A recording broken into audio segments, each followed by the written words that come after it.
Hi, everyone. My name is Colleen. Thanks for showing up to the Moovila live stream webinar, whatever you want to call her. We are here today with Jared. I don't want to butcher your last name, Jared, so I'll let you say it. But he is Sangeorzan. Sangeorzan. Yep. Oh, cool. That wasn't that bad. Okay. And he is the vice president of project services at GadellNet Consulting Services. So Jared brings over 13 years of experience into the MSP industry, and he was the first GadellNet employee in the Indianapolis office. That's a sick stat. I love that. Um, you've held nearly every engineering role. That's insane. And you lead high-performing teams across managed service solutions and product delivery. That sounds totally awesome. We love to hear that. And then I feel like y'all probably know Lewis. You might have seen him once or twice before on our webinars. He is the VP of operations at Moovila, and he helps onboard our clients and does a lot of other very smart things. Um, anyways, why don't we get started? All right. Jared, is there anything else you want to share about yourself before we get started talking about your experience at your MSP that I didn't cover? No, I think you gave a pretty good summary. We've grown a lot, so every role. All right. Well, then in that case, let's get to the fun facts, shall we? Yeah. You want me to go first here? Yes, yes. So I'm not the most exciting person, but I was on this website called Reddit a couple weeks ago. I'm sure you people have heard of it. It was down a little bit because of Cloudflare earlier. Yeah. And I came across a fun post, and I usually was like, okay, this actually seems interesting. So Aerosmith was the first major artist to release a song as a WAV file and called Head First in 1994. And it was released on CompuServe, and it took 60 to 90 minutes to download. So just imagine it's 94. You're like, I'm going to go download this file, grab dinner, maybe go do some errands, come back, and I have my WAV file to listen to on my non existent WAV MP3 player, right? Didn't happen. So I thought that was actually pretty cool, but it did make me feel extremely old. It brings you back to your Napster days. But other than that, though, I thought that was actually pretty fun, pretty That's interesting. awesome. How Yeah. that'd be so worth it too. Like you get it and you listen to it and you're like, well, Aerosmith depends on your taste, right? But like That you WAV file. finally get it and you'd be like, oh my Yeah. gosh, this is amazing. Imagine if it's corrupt or you get to like minute 55 and it stops. Like it's just crazy what we take for granted, right? So, Yeah, yeah. our expectations, yeah. Yep. It's my fun fact. I thought it was pretty cool. I love it, Mine's Jared. mine's pretty heavy today, so I apologize. But it's a great fun fact and Beth is on here and I just shared it in my last meeting with her group, so I'm sorry, Beth. But I just read a book on the Zorg, which was a slave ship in the early 1780s that was the one of the pinpoints of what led to slavery being abolished around the world.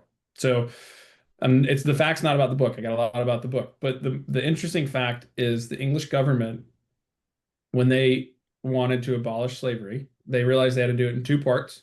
So the first part was like, hey, we'll do the slave trade first. And then another 25 years later, it's a good book, Beth. You don't have to make fun of me.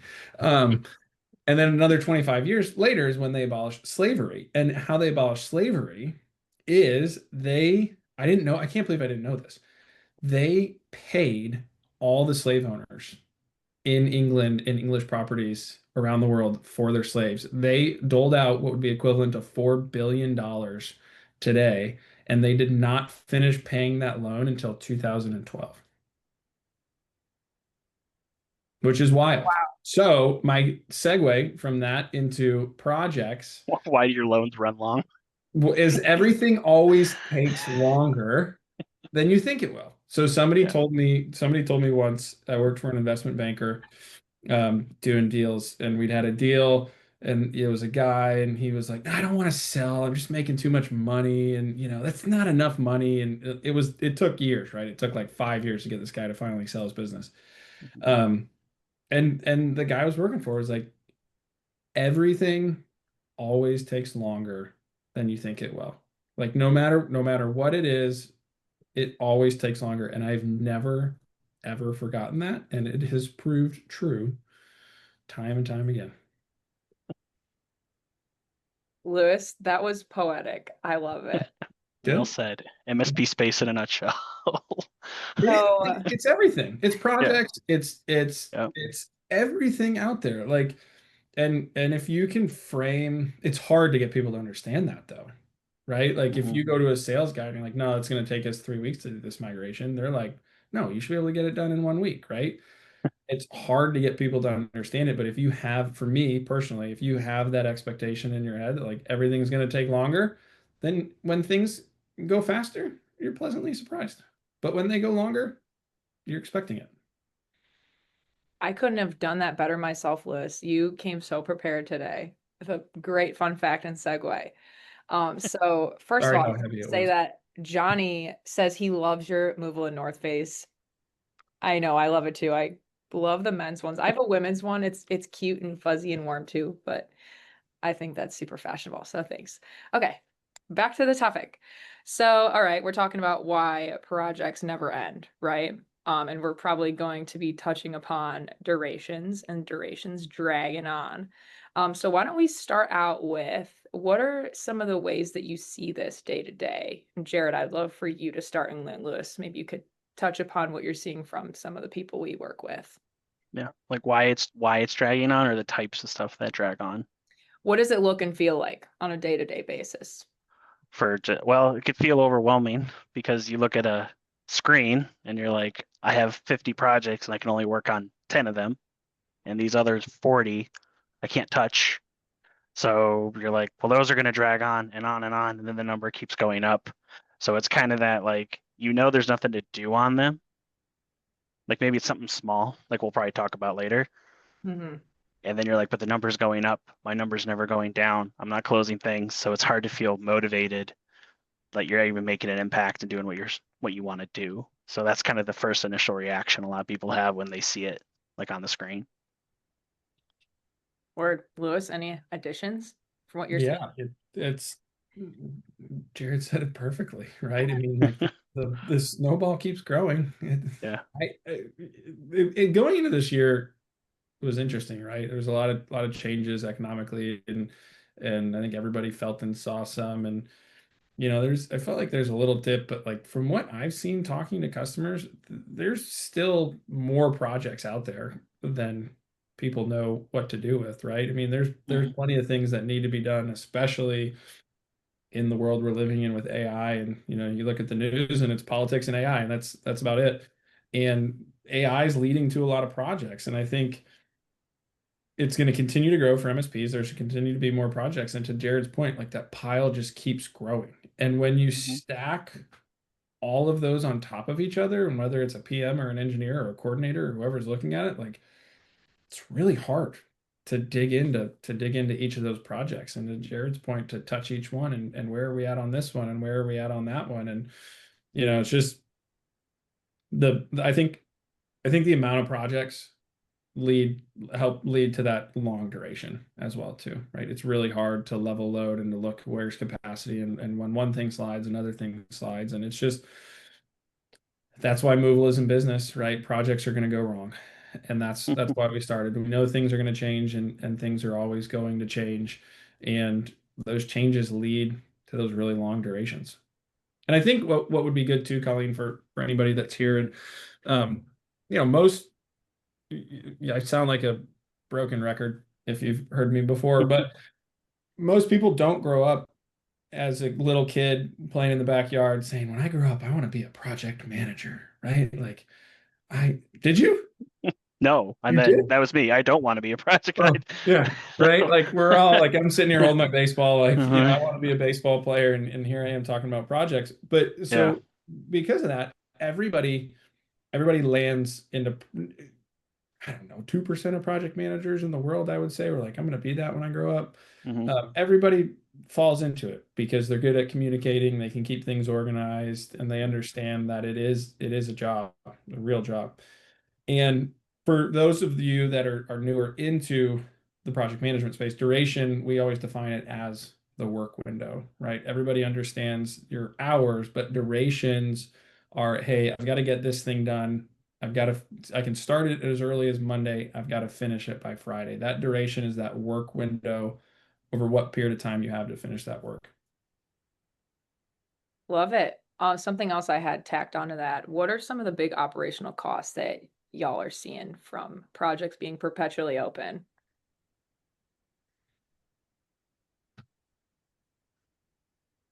Think Take a about minute it. here. Yeah, take a minute here. So it's not so much revenue per se, because there's always a new one. To our point earlier, this one has money on it, money left, go do that one, go do that one. Operationally, you face a lot of, it's more internally, in my opinion, with the burnouts and the people want to feel the accomplishment of closing what they started. And it's very hard to tell an engineer, like, hey, you're off this, now you're doing this, and this person comes in and takes over what you do. So operationally, that's probably a really big one that we go through, and I'm sure everybody's probably nodding their head over here watching. But operationally, we've seen that where it's just the number goes up, but the impact on people there, where you just don't feel like you haven't accomplished anything. Okay. Yeah, employee satisfaction for sure. Mhm. Or, Yeah. customer satisfaction too is Well, another big one. it snowballs, right? Yeah. Like, yeah. Yeah. Yeah. And if you're talking about operational costs or operational impact, Colleen, margin, it's going to be your margin on this, your cost of goods, right? It's going to Yeah. take longer every time. COGS. Yeah. Every time you go in and touch that project, you have to re-review, like, what did I do 3 weeks ago Mhm. when I looked at this, right? And so your time entry, instead of being half an hour, is 45 minutes, and those Mhm. 15 minutes add up. Yeah, I Yeah. like that. Let's kind of get into that. So, talking about starting with the sales process from the very beginning when you're selling, you're closing a project with your customer, right? Would you say that's where timelines start to go wrong from the very beginning? Like, do you want to elaborate on that a little bit? I'm pretty passionate about this one, so I can jump in. So, All right, get it. um, Go get it. so we grew very fast, just speaking from experience. And what happens sometimes is you chase the sale to get the signature, to get going and executing, right? So with your sales team, it's very critical, like you talk about, to really think about how you're developing that relationship and that partnership when you're building things. And that can be your timeline discussions, your dollars, your durations, like all those things. What happens sometimes is we say it'll take 10 hours, here's the work, sign it, and then it gets dumped to the project team, right? And then the project manager jumps in and says, 3 weeks, we can get started on that.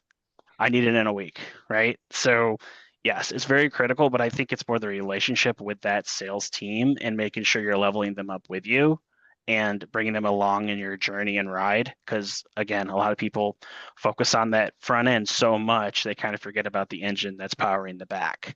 So yes, it's one of the many discussions that you look for with standards and sales, as you're talking about a project and delivery and meeting expectations of your clients to where they are.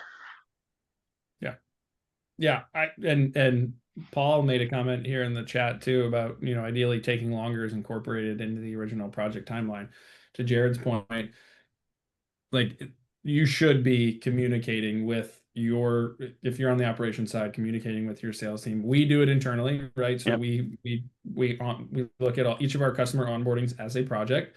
Every Monday, we reach out to the sales team. We say, hey, any deals you close this week we can't start them until X date, Mhm. right? And we flux that, and we flux up and we flux down based on where our capacity is at.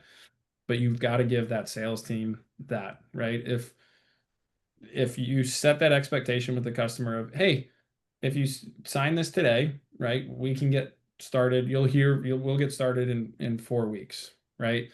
If you don't tell them that, and then they sign the deal, and then either one project manager reaches out and says, hey, thanks for signing this deal, I'll talk to you in 4 weeks, they're going to be like, what? What? Two, nobody talks to them, right? Project managers are just buried, and they sign the contract. Nobody talks to them or reaches out to them for 4 weeks. Hopefully the customer's reaching out to their sales rep or their account manager before then, but then that sales manager gets him. Everybody knows how this conversation plays out, right? Yeah. Right? There's a little bit of an add-on to that too. So when you go to any client, they're going to say, I want it now, right? I mean, it's just, so I think there's a little bit of training and coaching of what does now mean to you? Is it end of year, and why? Like, why is it I got to spend the money? We're doing a big we'll just use an example, like a big office move. So we got to be out of this place into the new place. Yeah. So I think sometimes when we go in on the sales side, they want to get everything signed and fast. But if you just have like project managers love dates, they love an end date, they love putting that in there. So if you just say, when do you need it by to a project manager, it's much better than as soon as possible.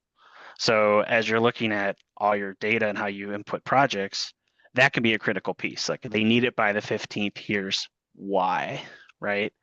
Then it's easier to plan around that and that structure versus just whenever you can, because then no one knows what's going on. But at least you've created a hard date and you can put that right in your sales pitch, right in your quote of, hey, this has to be delivered by this date. It's like an expected date. That gets missed sometimes too when it gets relayed.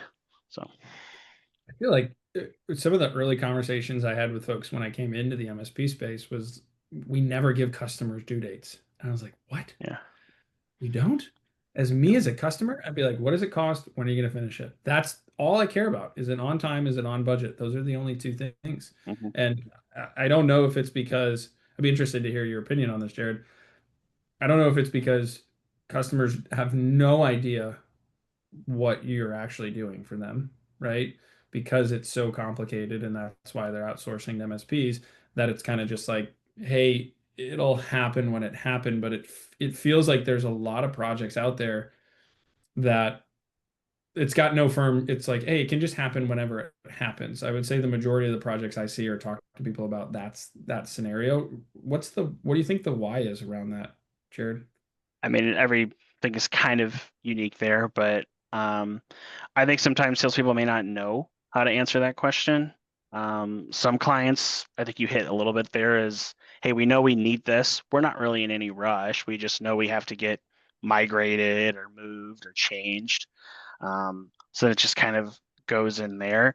But if you give them the date, though, that does create the understanding, because right away you kind of have that. But the reason why a lot of MSPs I feel don't give dates is because they have a lot of things coming in the fire hose, right? Some MSPs have shared resources. They have project engineers doing service and service doing projects. Others have dedicated teams. Others have someone just working on a project when they get spare time. So I think that's kind of why you're kind of looking at everything holistically and saying, well, what is priority for us? And that's how they're tackling projects. So if they know there's a date, they're tackling that. If not, it kind of the point of this call a little bit. It kind of lingers and goes through. But that's kind of what you see a lot in the MSP space, is just you're trying to accommodate all your clients. And as you scale and grow bigger, it becomes harder and harder and harder. As you kind of grow your teams and try to manipulate those conversations. So yeah, and everyone wants to be customer focused, right? And I think we all are, right? We as a company are, MSPs are, and it's to your point, training, right? You got to train those salespeople. You got to train whoever delivers those. It can feel like an overwhelming conversation, right? It's really easy for a manager to sit there and say, no, just tell them we can't get it done by then, right? But as the person that actually has to communicate that, like that's an uncomfortable thing to do if you haven't done it before, if you haven't been trained on it, if you don't have that relationship with them. Right. So I think it's important to train your folks around like, hey, just be direct and upfront. And once you have that conversation a couple times, it's customers are usually pretty understanding. If you explain like, hey, we're bogged down. We're finishing this other project for you. We want to get that done, make sure nothing in your environment changes, and then we're going to get to this one, but we're still going to be able, to Jared's point, please give due dates. We're still going to be able to have it done before the end of the year. It's going to start somewhere in this window. Customer's going to be like, okay, cool, thanks, appreciate it. Yeah. If you can't give precise due dates, give the ranges. Like we like to say, like, hey, when you sign it within 2 to 3 weeks, you're going to have a project manager reach out to you with the plan. Yeah. Right. And then we kind of just give like, hey, we have capacity in the next 6 weeks type thing. So at least you're given something, because that can fuel the conversations for dates and everything like that. So, yeah. Yeah. And then circle back to Colleen's point about operational costs or impacts. The revenue's there, but I have seen a number of times where management's like, hey, we didn't hit our managed number this month. What projects can we pull in and get that cash flow and that revenue recognized? So that's always NRR and MRR are always a conversation. Yeah. Yeah. Mhm. Devin asked a good question in the chat here. It's kind of a long one. So he says, I've seen situations where clients receive an initial estimate of how long it will take to begin their project if they sign right away. But when they delay signing and eventually accept the quote, they're placed in the queue, often resulting in a wait before the project can actually start. The challenge is that we can't give an accurate project kickoff date before they sign because their spot in the queue isn't secured until the agreement is finalized. How do you handle these situations of delayed quote acceptance? Good question, Devin. Thank you. Yeah, it's if my team ever watches this, the first thing they're going to say is all Jared ever says is get the signature, right? But I kind of touched on it a little bit at the end there with at least try to give windows and stuff that we can offer. So everybody likes to say they're going to sign Friday, they're going to sign Thursday, then Monday comes around, no signature Tuesday, and project manager's like, well, I got to keep people busy, got to keep people going, got to keep people moving. So we've kind of tackled that problem, really trying to one, have the conversation first with the sales, like, hey, how truly confident are you? Like, try to get a little understanding there, and you can even reserve time, like Moovila project management tools. Like, you can block some hours just to have, and say, I'll lock them in for 24 hours, 48 hours. But the window is probably the easiest way we found to have those conversations. So you can at least give something to the client, like, hey, if you sign today, here's what we can offer. If you don't sign, this is going to push this back more. So it kind of gives them that opportunity to have that discussion with the sales. I don't think there's a perfect answer. Everyone has to kind of assess their own business, but that's kind of how we tackle it. So Yeah. Yeah. So, Go ahead, Colin. oh, I mean, if you have a thought on this subject, I totally Yeah. want you to keep cooking. Yeah. Yeah, I have my simple, again, I'm a broken record, so you've heard me say this before, but I live in a fantasy world, right? We do manage our projects, our onboardings, Mhm. but I get to just pontificate on MSP projects and not actually do them. What I typically recommend is, in your work plan or your project plan or whatever it is, and it goes back to communicating, to Jared's point, a window. I always say build in at your beginning your scope review, build work plan, whatever you call that discovery thing. Like, that's your lead time. Like, set that Right. as 2 weeks, 3 weeks, 4 weeks, whatever you're communicating.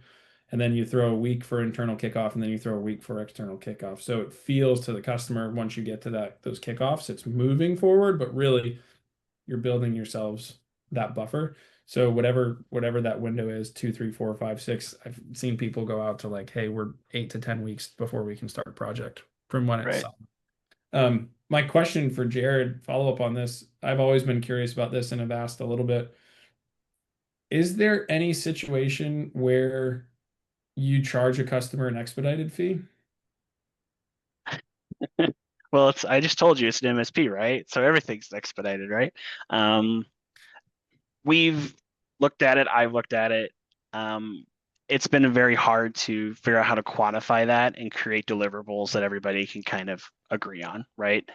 Because as we talked about earlier in this call, there's a million other projects we could be looking at or backlog, and then now all you're doing is just creating the number going up again. So you really have to assess kind of what's important for us as an organization, as a team. Like, if revenue is the driver and the goal, that's a risk assessment there, right? You're juggling things, and if that's what you guys want to offer, you can do it, but it creates just a little bit of chaos, in my opinion. That really isn't worth what you're getting out of it. So Yeah, you got to pick other customers' projects that it's are, like you're picking teams, is what yeah. you're doing. I think of it kind of like getting on an airplane. Well, you pay the most, so you get the fancy seat up front. So, which is great, but then everybody behind you gives you dirty looks and hates you.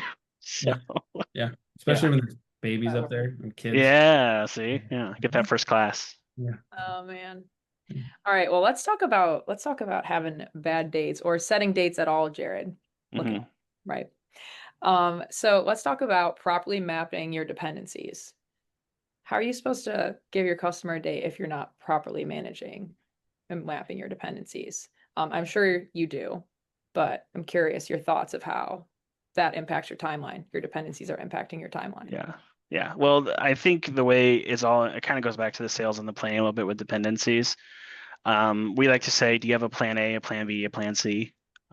Because what you kind of have to look at is, okay, this is our dependency. Like, what is that dependency? For example, a great example is like if you're installing something, you need the internet in there.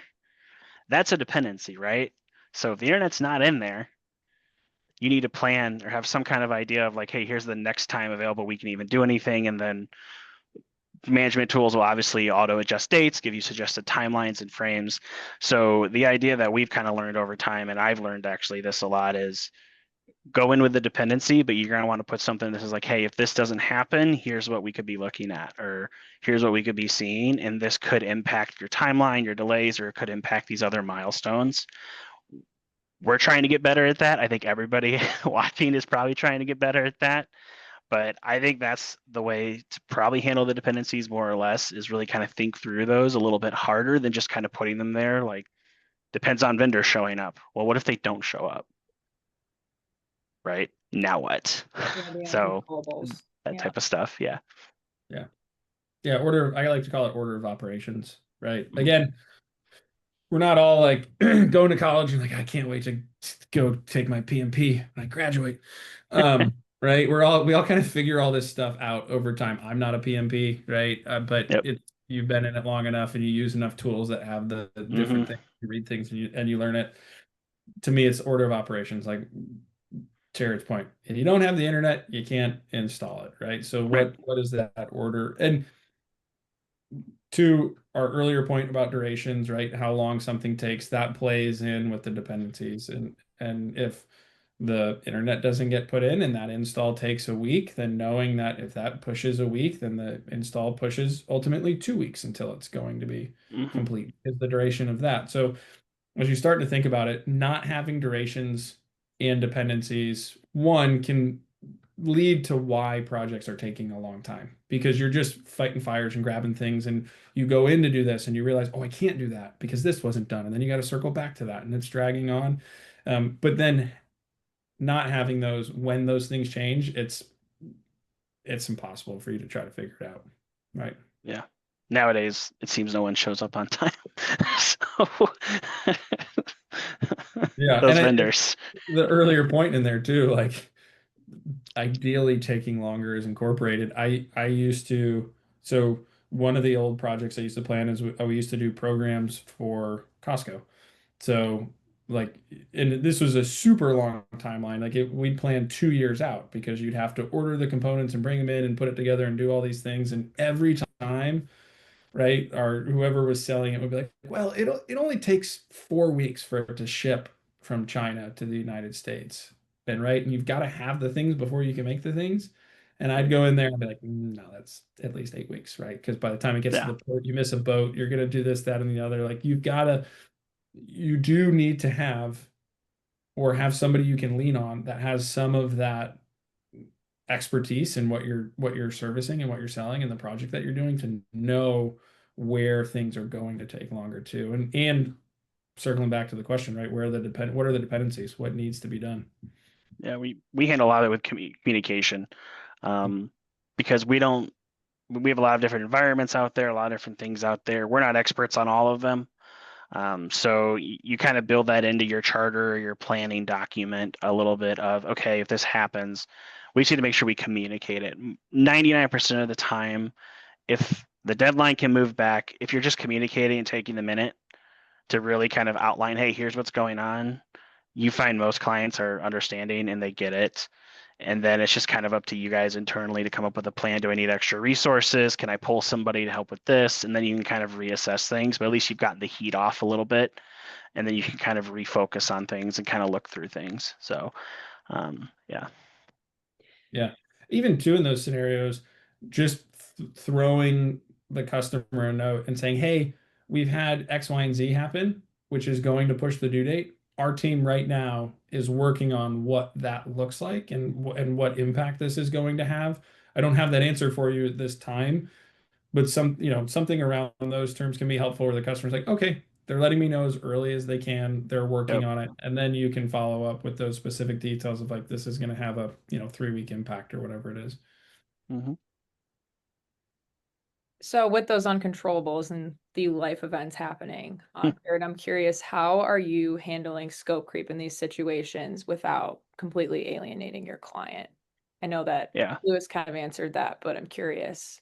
Yeah, so we've traditionally kind of done pseudo change management. It hasn't really quite been as formalized as we would like. We're working on a more formalized structure now, actually. But that's really kind of where it centers. But I think it's defining your change management. My lights just went off. That's fun. Gotta love those automatic lights, right? Save the power. Can I wave too? Will that get it going? Yeah, I know, right? So I look I look cooler now. So the idea of the change management is more, is it when you go over budget or when something is not part of the scope, right? So define your change management and really understand what you want to chase with it can help. So scope creep could be it's not in the initial estimate, the charter, the quote, it's not in what we presented to the client. That's change management. Have that verbiage in there and go. Change management could be, well, whenever we go over budget, we do a change. That's much harder to manage. That induces stress. That creates, uncomfortable conversations like, you should know me. We're your best friends. I thought you knew us, right? Those type of conversations. So with scope creep, really defining that change management and then trying to get everybody running that same direction is probably something a lot of people should really look at and really understand how they want to define it for their organization. It's really hard. Mhm. Just like change management is really, really hard. Scope creep, change management, it's really hard. There's a lot of aspects to it. It's hours, it's dollars, it's timeline. What It's can I how you, say? I had a right? bright idea. Right? There it is. It's hours, it's dollars, it's timeline. There's a lot of different ways. And Mhm. Jared, you hit the nail on the head. Just define it. Start with something, right? I've talked to people where they're like, do we care about hours? And I was like, well, yeah, you probably should. And they're like, well, it's a fixed fee project, so it takes what it takes. I'm like, ah, It's a little harder on fixed fee. So yeah. T&M, and there's other ways to do that, but yeah. So Still, you need it as a project manager, you need to manage that. You need to you need understand, something. you need to call that out early as you know, or as early as you can. Like, hey, we are trending over on this, internal stakeholders. I'm giving you a heads up now that it's because of X, Y, and Z, so that when whoever gets the report on projects closed last month, they're like, what? Why did we only make, Mhm. 10% margin on this project? It's not. So Yeah. surprises. And this goes back to the customer communication too. Everybody on this call, I know Jared's had to do it, Colleen's had to do it. Every time you have to give somebody bad news, it stinks, no matter what. And we've Mhm. all had to do it. And you gotta stand in front of the bus and you gotta be a big boy, big girl, and you've got to deliver that news. It's a lot easier to deliver that news when you give it as soon as you know it rather than waiting until when something was due or after it's happened. Yeah. Yeah. But Very true. biggest lesson learned on change management. You don't have to create a big complicated, it can be an email with some hours in it. Do you approve, yes or no? So if people are like, well, how do I even do something like that? Just do that first. Like, just email a client, be like, hey, here's what we found, here's why, here's what's going on. We're thinking an extra 4 or 5 hours. Here's the total we're think. Do you approve? Yes or no? If they just reply, I approve. You just did change management. Took about 10 minutes. You're good. Yep. So I'm an over processor. It's a guilty thing I have sometimes where I'm like, I got to create a form. I got to go talk to these people. I got to do all these things. So the best advice I always give people is just try something small. Just build off that a little bit. And you may see your revenue, your projects closing faster because you're solving some of those problems early. So Yeah, instead of them getting held up and dragging out. Again, that's another reason that they drag out. Like, hey, we've had change. You don't really have a formal process. You've got to go talk to this person, get their approval, go talk to that person, get their approval, and that just happens. And then the customer's like, what's going on? Um, one of the things that I really like to use AI for is brainstorming, right? So if you are working on a change management thing, I'm not saying listen to what they say out there, but that's a please good don't one. copy and paste AI into the email. Please don't. Please do not. Please read your emails, people. Use Grammarly on top of that or something. Um, but like just that's a good like, hey, I'm working on change management. What's a simple way for me to address this? These are typically the problems I have. Like it'll spit out some 20% of ideas Mhm. that are pretty decent that you can take and then use on your own. Why don't we talk about resourcing? I'm thinking change management. What happens when Billy has to leave work for a month and now it's going to stall out your projects? Billy gets Jared, how do fired you, at that point. Oh, Yeah. okay. Well then, Billy's gone then. Poor Okay. Billy. Okay, the point I'm trying to make is we have a resourcing issue, right? It's just come up out of nowhere. How are you assessing your resource capacity, Jared? Or what's kind of like some good rules of thumb where you're deciding, okay, like this is how we need to work forward in this situation, Yeah. make it not as bad as it can be. Well, this isn't Movila's great. There's a lot of tools out there. We do use Movila, but it's truly a weakness of a lot of the PSAs of resource capacity.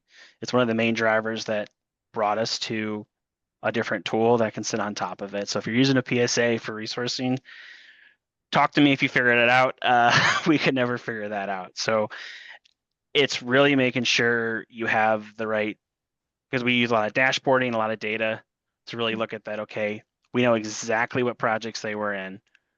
Is your time entry process good? As in, are people putting time in every week? Believe it or not, you'd be surprised how they put in it every day. So when we do resourcing, there's all these little things that make up that end goal. So, I kind of talked about taking over projects from other engineers.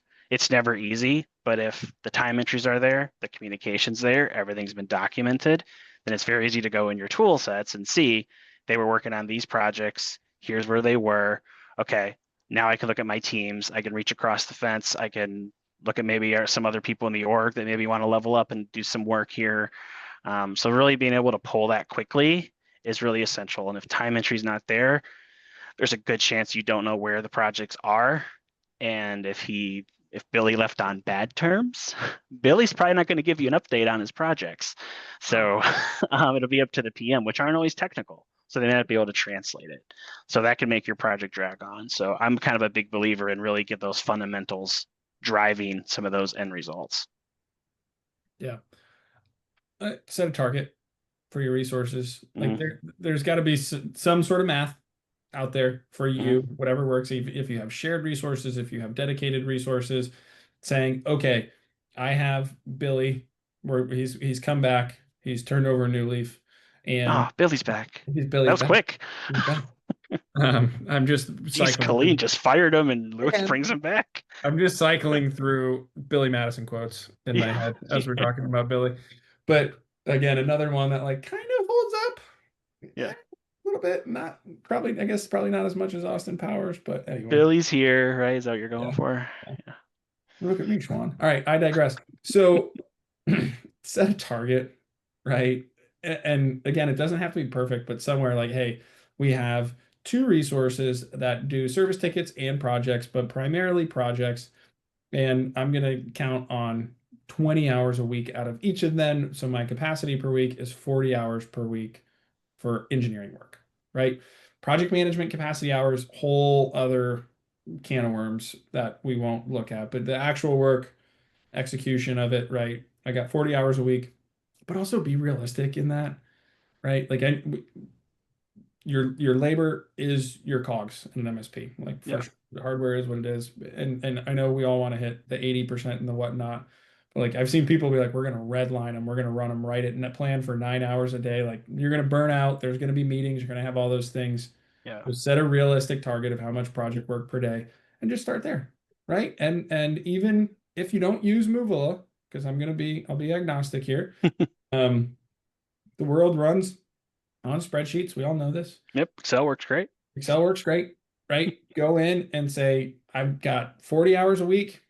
I've got this many projects in there. They have this many hours. So based on, I'll give myself easy math.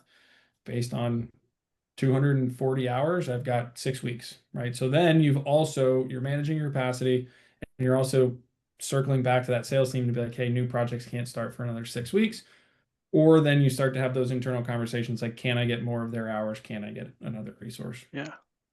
But what if Billy leaves? Again, he's going to do it. Yeah. No. Then your spreadsheet's really messed up. Yeah. And you zero that out and then everything goes red. Yeah. Yeah. All right. Well, we got another heater of a question in the chat. So change management requests often require same-day turnaround, making scoping and quoting less precise. How do we balance quick delivery with avoiding over or underestimating these change orders?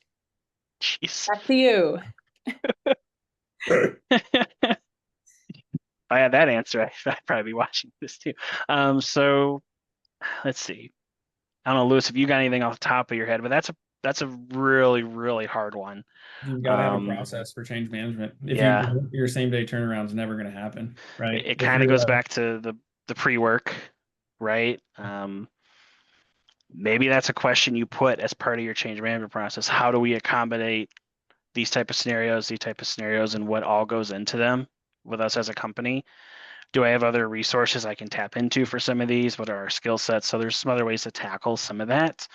But good change management, even if you underestimate, you should have some kind of ability to adjust a little bit too, with your change management. But yeah, that's definitely not an easy one. It's probably a little more the environment you're in that could drive some of those decisions. But I don't have a amazing answer there. Unfortunately, that's a really tough one.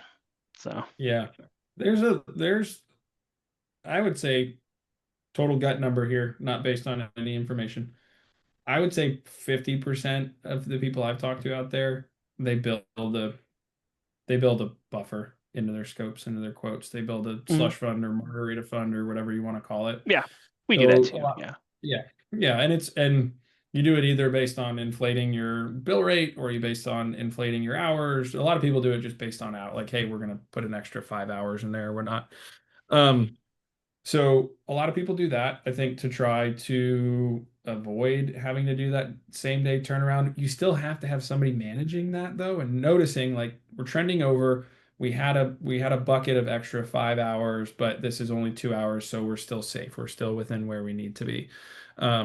But I would say you've got to have a process for your change management. You got to have what is change management because for your organization, because if you don't, that's a day, 2 days right there of internal Yeah. conversations trying to figure out Yeah. what it is and how we're going to handle it. Yeah. Maybe Devin can clarify it in the Q&A section when we get there, but is this more a capacity question, or is this more of, I guess, from the question there?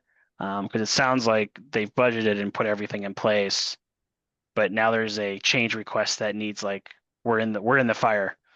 We got a change request and we got to execute it.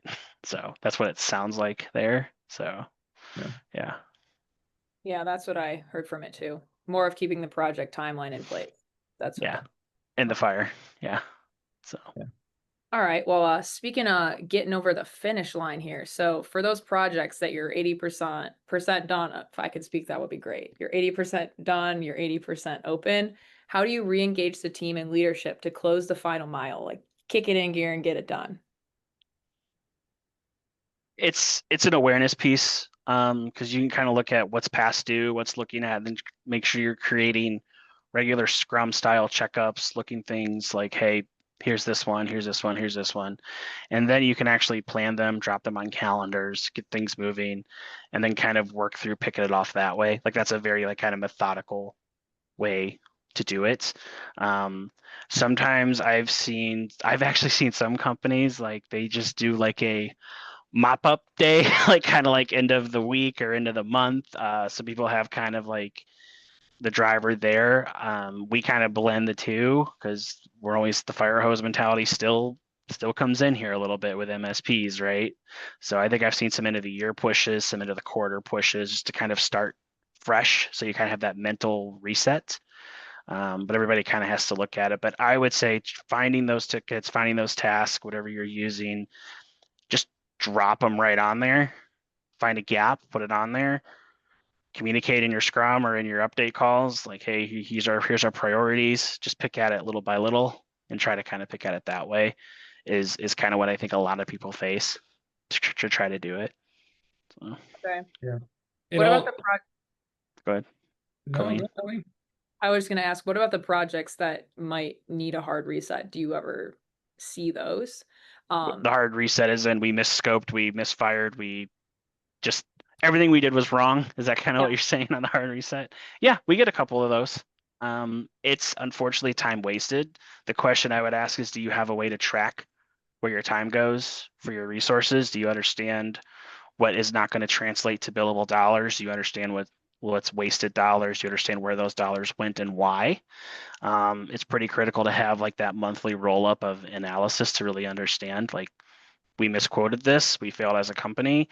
How do we re-engage, find the right solution, and prevent this from happening again? It kind of goes back to the change management, the follow-up, and kind of that post-mortem process on projects, and really communicating. You have to be best friends with your sales team, your solutions team, and really make sure you have strong relationships there. And it's never easy. Everyone's different. Every company operates differently, but that's really where that comes into play. Are you getting that feedback in place and in there with everybody? So, Great.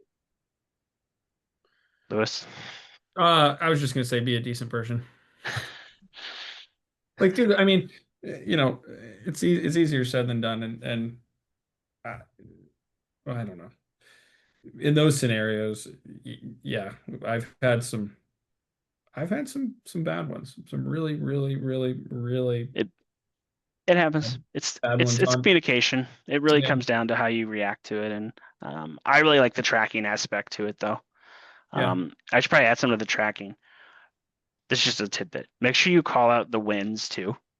yeah, What projects didn't blow up? Like, if you're looking at everything that blew up in the last month, yeah, what 5 or 6 things did we do extremely well and we need to recognize people for? It's just, we always like to call out the negative a little bit and really kind of be like, here's where we need to do better. It's like, well, we did all this stuff, right? This is all good. So always try to, when you think through it, like, what went well, what didn't go well, what can we improve on, but really try to emphasize some of those wins. And everyone can be kind of guilty of that too, where they kind of forget to to call out the wins and they're so focused on solving. So yeah. And I always think too, that's a good one. You're spot on. Projects get a bad rap, and we all know they go poorly, and everybody focuses on that. But also, if you're having wins, you're like, hey guys, we like knocked out, this Office 365 migration. Like so and so's been really dialed in on these, rolling it out. Like, go sell them.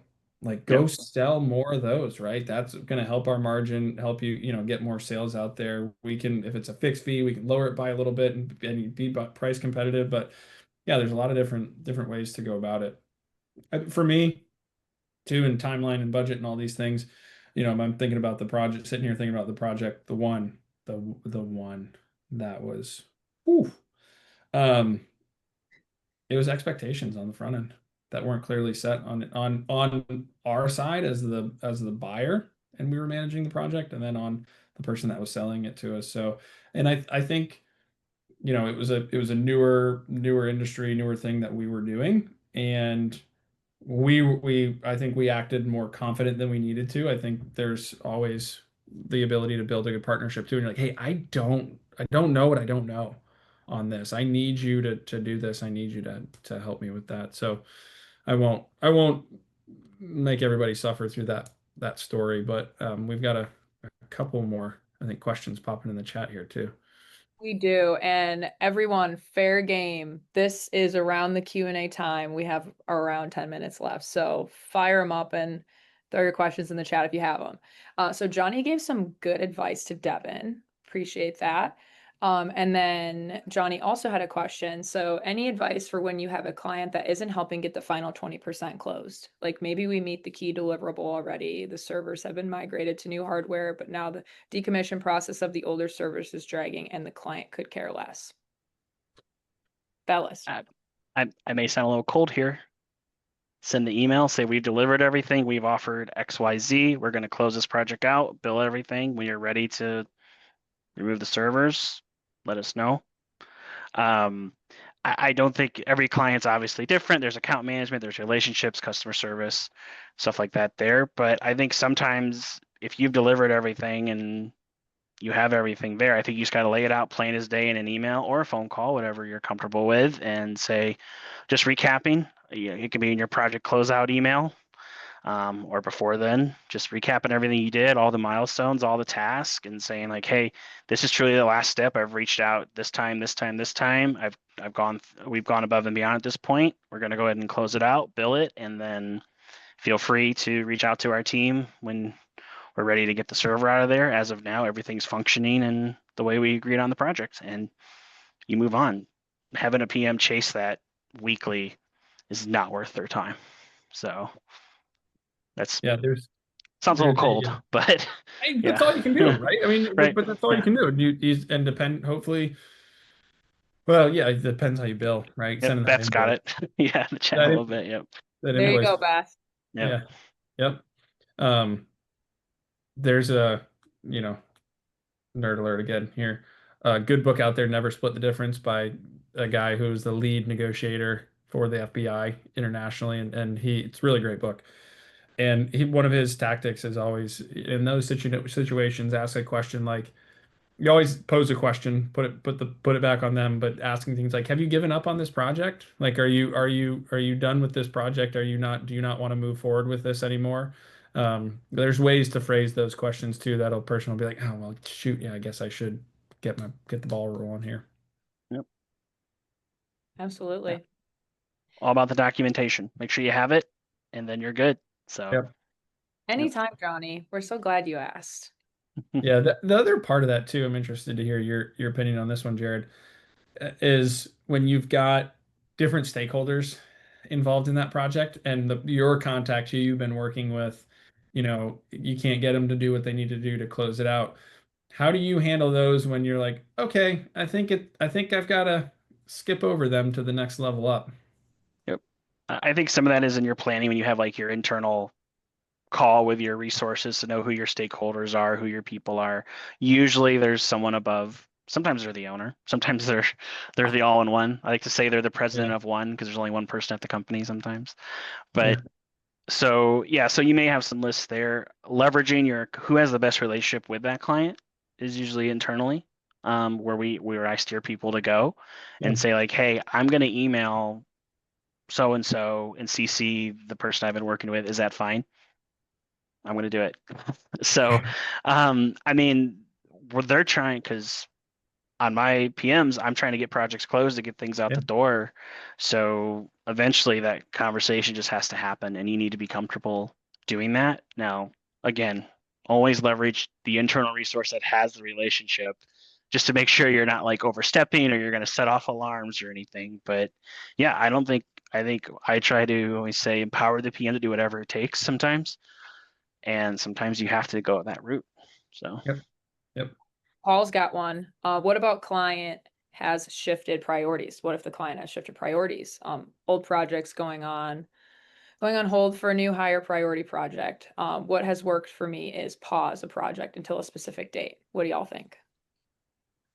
it depends on a dependency. Is that project affect anything you're doing new? We do that too. We have like on hold, pause, right? Typical project management terminology. Um, and it's usually again an agreed upon time to resume those conversations. And then the nice thing is that PM may have just freed up to work on the new project, possibly. So you kind of get there. But yeah, we have that same problem too. I think that comes down a little bit of your postmortem and your monthly roll-ups too, to really understand your on-hold projects and what revenue or impacts that's having to your resources too, because sometimes you see they put them on hold and say, well, we're going to start mid-November, mid-September. And then you're not thinking about in the email, hey, ready to start. Can we start Monday? It's like, what?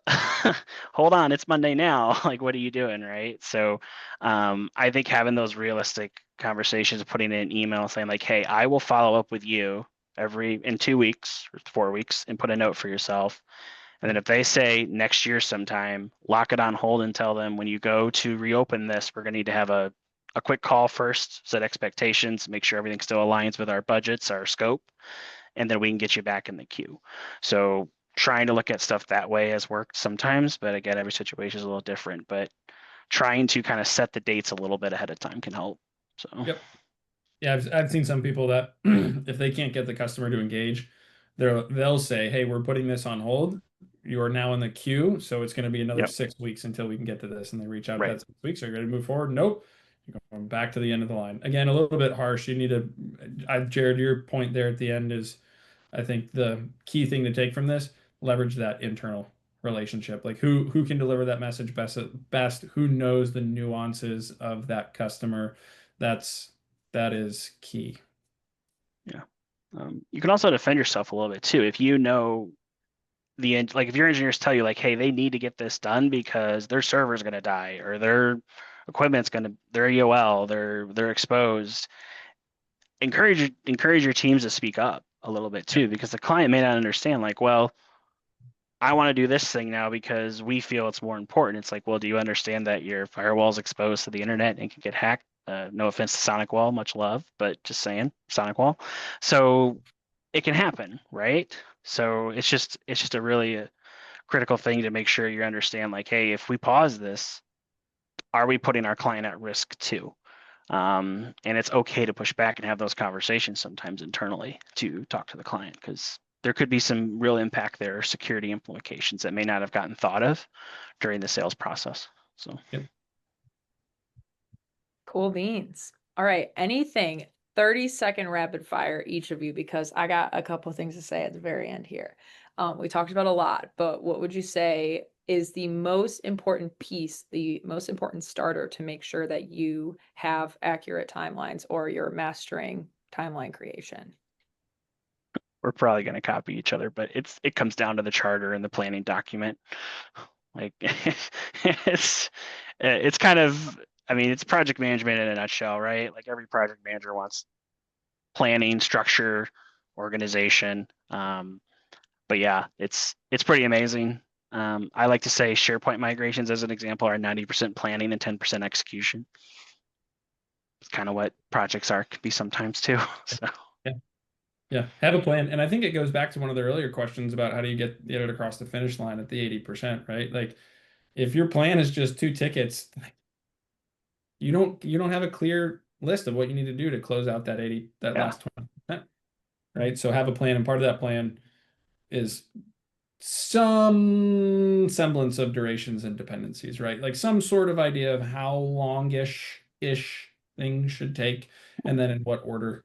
when you hit it, the pre-planning and the post-execution, sometimes those tasks are longer than the actual project. So yeah. And they're the same. They're pretty much the same on every Yeah. project. I mean, a little bit different documentation wise versus migration. Yeah, documentation, financing, Yeah, internal, external, kickoff. Yeah. yeah, yeah. Bookends.